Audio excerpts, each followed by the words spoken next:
leaf was falling from a union tree. My time has come to live to quit. So I'm smart, but my name is Brian, not Brian. All right. Brian. Thanks. All right, I think we're on. All right. Hey, everyone. Thanks for having us. These works simulate natural patterns to talk about repetition, uniqueness, change, and growth. That piece in the front, when you walk across it, you wound it. It heals behind you, but the edges of the wound never actually come together, forms a scar.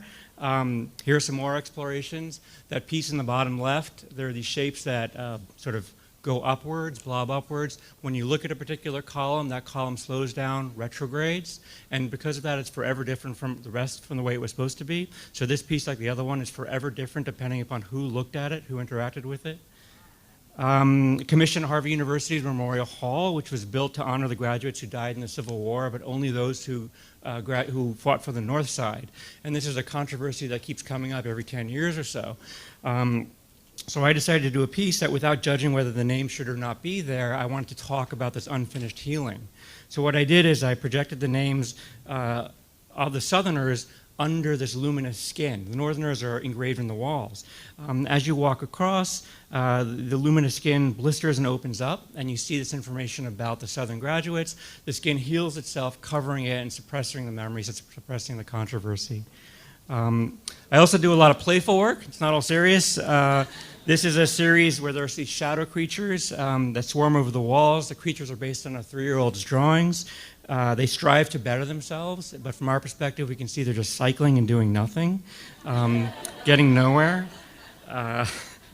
I like to show the works together, each one a drama unfolding in a complex city. There's your company, a gym, an ashram, a therapist's office, the creatures striving to better themselves while we laugh at their cycles and ourselves.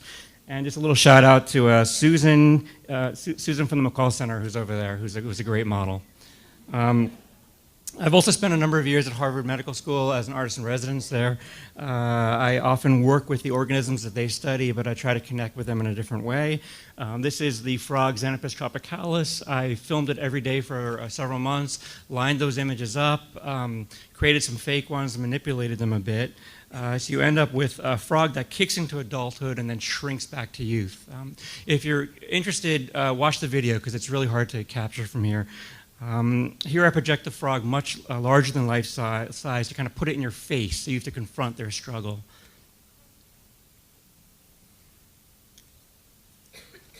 I also work with microscopic nematodes, Counterrhabditis elegans, for any of the scientists here. It is the most studied multicellular organism in the world. A lot of these pieces are tongue-in-cheek. I cultured them in bacteria and fungus that I gathered from my body. I built microscopic sculptures for them, including meditation paths and avatars of myself in their world. And finally, this is Big Smile. This distills a lot of my interactive work. Essentially, it's a smile that only smiles when no one's looking at it.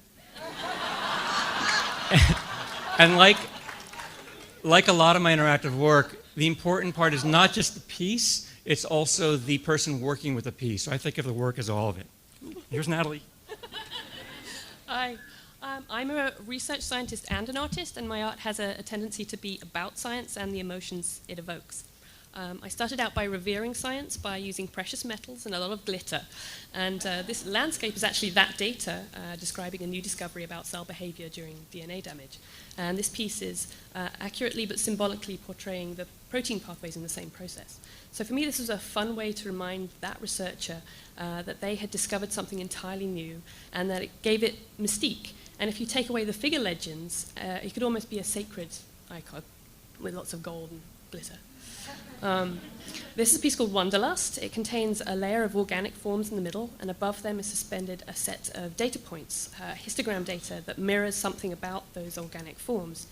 In the base are motion detectors, a water tank generating the mist, and fans driven by tiny little pager motors. And I come across a strange public perception of science and scientists, that they ruin the surprise, that somehow the study of something takes away the mystery and therefore makes it less. Also that scientists themselves are dry and boring and logical and robotic. And my own experience is really far from that perception. So in Wanderlust, the viewer is enticed to engage in a study of their own. What is that in there?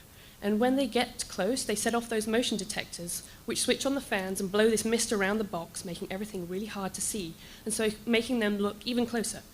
And when they look really closely, they can see these very tiny figures inside the box. And these figures are also contemplating that world. And the question I'm posing is, does being curious about something and describing something about it really take anything away? Or can it add to the experience that they're having?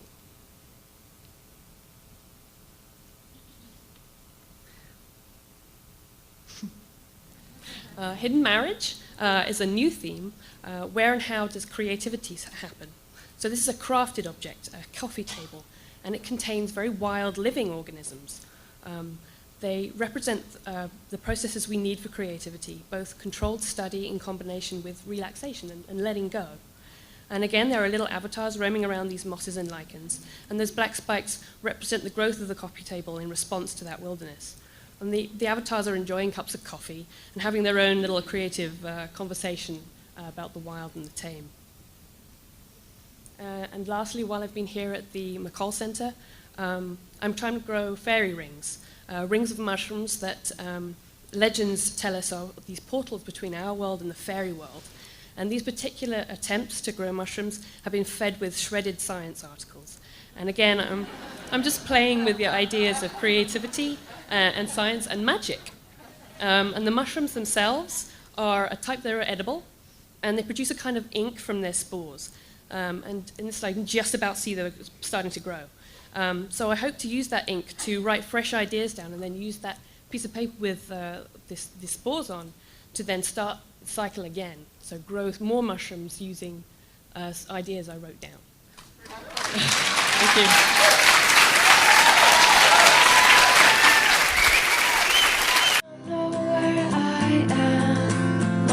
The wind has blown and came to pick me up just when the sun was coming up, but I still know